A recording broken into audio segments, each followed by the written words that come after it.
I have never seen a burial like this before. When the time came to bury our father Israel, it was nothing like the quiet burials we were used to back home. This was Egypt.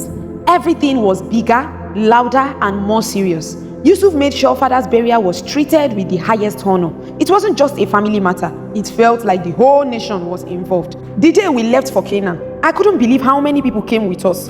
Pharaoh's top officials, his servants, and the elders of Egypt, all of them. There were chariots, horsemen, and more servants than I could count. It wasn't just a small family traveling to bury our father. It was a royal procession. I walked behind Yusuf, watching him closely for all his power. He still seemed like a son grieving his father, no matter how much Pharaoh respected him. At that moment, he was just a man who had lost someone he loved. We didn't bring our wives or children, just us, the men. I think Yusuf wanted to keep the focus on father. The road was long, but no one complained, not one word. It felt like the whole world had paused to honor Israel. When we reached Atad, a place near the Jordan River, everything stopped. There, we held a mourning ceremony. It lasted 7 days. The Egyptians cried loudly, louder than I thought possible.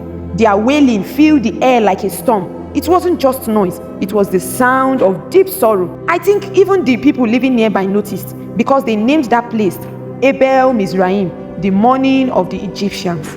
Finally, we arrived at Machpelah.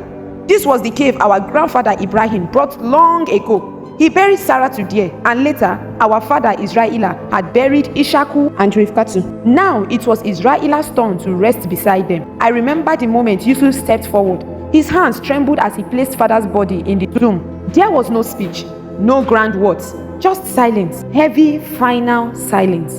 And just like that, our father was gone. When it was over, we traveled back to Egypt, but something had changed between us. My brothers and I still carried fear in our hearts.